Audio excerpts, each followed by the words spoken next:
Olá, quinto ano, vamos para mais uma aula de história. Abra o livro na página 94, vamos fazer a leitura do conteúdo. Então, linguagens e debates, né? Uma das principais necessidades humanas, né, é se comunicar, desde que o mundo é mundo, né? A gente viu aí que o homem se comunicava através da escrita, né? E dos desenhos, né? Na Idade da Pedra, né? Ainda lá na pré-história, né? Ele já se comunicava, né? Com o mundo. E a gente tem registros disso até hoje, né? Em alguns lugares do mundo. Então, para entender essa necessidade, né? A gente vai, né? Estudar um pouco agora.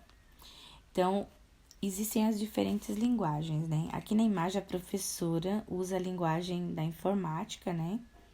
E do desenho para compartilhar o conhecimento. Então, ela tá usando ali as letras, né? De forma colorida, né? Em desenhos, para comunicar com seus alunos. Ela diz, né? Oi. Aqui, usando os sinais, né? A linguagem de sinais, a Libra, dizendo oi, né? Ele diz, você também fala em Libras? Daí ele, né, também responde ela através da comunicação da língua de sinais, né, em Libras, né. Aí nós temos na página seguinte assim, jovens se comunicam por meio da dança em Brasília. Então, a dança também é uma forma, é um veículo de comunicação. Através da dança, tá passando alguma mensagem, né, comunicando alguma coisa, né? Ali, pelo visto, parece ser uma dança de rua, né? Mas que tá passando uma mensagem. Eles não colocaram o nome aqui no livro, mas eu acredito que seja o estilo de dança de rua. Como você vê, o ser humano comunica por meios diferentes, né?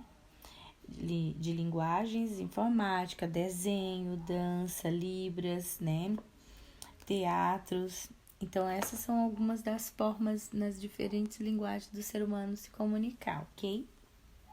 Crianças indígenas, né? Ali da nação Santerê Maué, tocando e cantando em Manaus. Ali também é uma forma de comunicação através da música. O uso das diferentes linguagens na comunicação, né? Então, nós temos ali a linguagem dos internetes, né? Então, no presente, muitos garotos e garotas da sua idade têm usado a linguagem conhecida como o internetês. O que quer dizer isso, gente? Ele utiliza abreviaturas. Então, é esse povo que gosta de ficar aí teclando, né?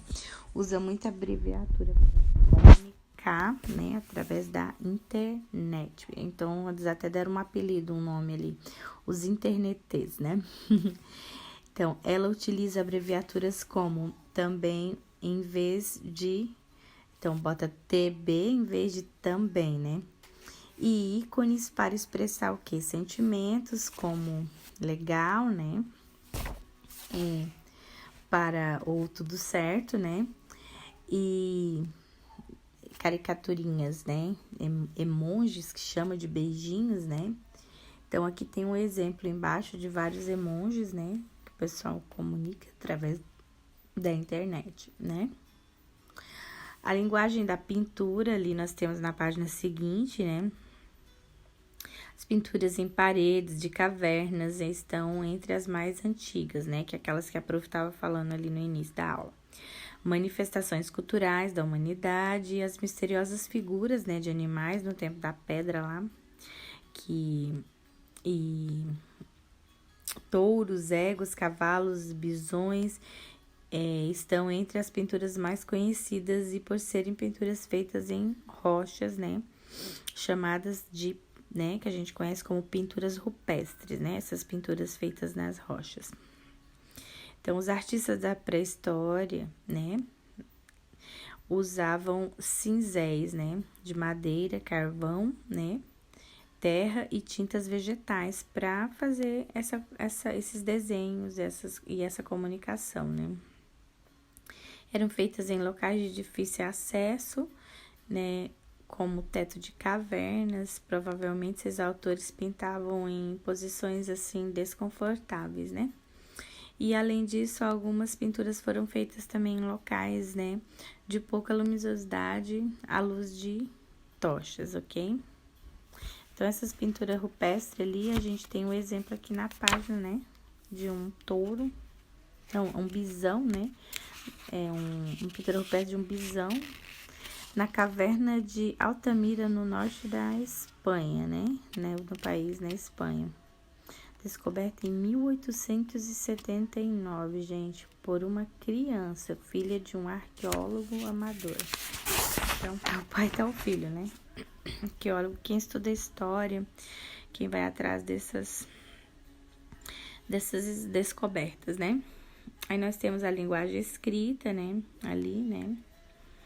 Aí a gente tem os sumérios, né? Que foram povos na Mesopotâmia, que a gente viu lá também no início do livro, né? Eles escreveram bastante, né? Eles controlavam os pagamentos, a circulação dos produtos, e com isso eles tinham o hábito de escrever, né? Isso antes de Cristo, 3.500 anos, tá? Então, eles desenvolveram também a escrita, né? Esses povos sumérios. Aí, nós temos ali o exemplo da escrita deles, eram feitas por peça de ferro ou em madeira, né? Eles usavam a madeira como se fosse o caderno deles e eles usavam símbolos, né? Para escrever. Bastante símbolos ali, né? A escrita cuneiforme, que chama essa escrita ali. Então, através disso foi se traduzindo, né? Faziam sinais, né? Em formas de cunha, né? Podem ver que tem bastante sinal ali em forma de cunha. Ok? Cunha, peça de ferro, né? Igual eu falei, ou madeira cortada em ângulo agudo. Essa fotografia podemos ver que é uma placa de argila sumérica, 2350 a.C., com caracteres cuneiformes, ok? Dali a gente pode, né? Ele diz que a existência de bodes e carneiros ali, de acordo com que foi escrito ali, ok? Nós temos também o alfabeto, né? O alfabeto grego ali, né? O fenício, né? E nós temos as datas ali. Então, como é que foi essa evolução ali do alfabeto, né? No mundo. O psicograma, que é o desenho simplificado, estilizado, né? Que representa objetos, seres, né? E o ideograma, que é o símbolo que representa a ideia ou um acontecimento, né? Aí nós temos o alfabeto fenício, né? Ali. Aí nós temos da Itália. Aí nós temos o alfabeto grego e o alfabeto, né, latino. O nosso já derivou ali do latino, através da língua portuguesa. Primeiro o latim, depois a língua portuguesa, ok? Então, ali, nosso se enquadra ali naquele último. Daí temos também a linguagem do teatro, né? A orquestra. O teatro ali, esse é um modelo de um teatro da Grécia, né? Da antiga Grécia. Onde eram feitos ali apresentados os espetáculos, né? Os teatros de máscara que eles faziam. Na arte moderna se vê bastante sobre isso. Vocês vão ver lá na 7ª série, no 8º ano também, sobre a matéria de arte vai abordar isso aí um pouco, eu acredito. Porque a prof já foi professora de arte também e isso entra dentro da disciplina. Então, esse teatro era enorme, cabiam mais de 17.000 pessoas, como vocês podem ver ali, há vários lugares, né? E os melhores lugares eram reservados a autoridades civis, né, daquela época, e religiosas. Atualmente, o Epidauro, que é o nome desse teatro, né, encontra-se bem conservado ainda, de longe ouve-se fala dos atores, mesmo estando-se nas últimas fileiras, né? Então, ali, ó, orquestra, o local onde o coro cantava e dançava, acesso por onde o coro entrava, tem todos os locais ali marcados. Auditório, né, onde a plateia ficava. E ali na frente o palco, né? Aí ali a gente vê a questão das máscaras, né?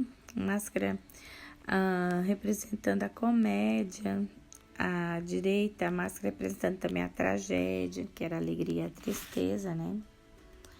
E ali nós temos a representação de Cleide Iaconins e Paulo Altran atuando em 1967 na tragédia de Édipo Rei de Sofocles, né? Retratando ali uma história, né? Um drama. Um drama, eu acredito que grego, né? Daquela época. Ok? Gente, logo à frente nós temos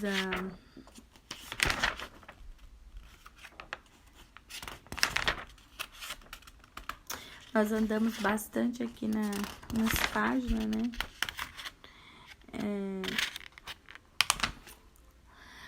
A Prof é um conteúdo grande de história, né?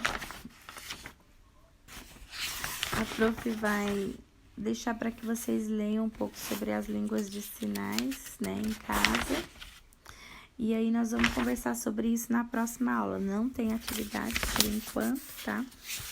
Mas na próxima aula nós vamos estar falando sobre isso. E aí terá atividade, ok? Abraços, tenham todos um ótimo fim de semana. Até a próxima aula.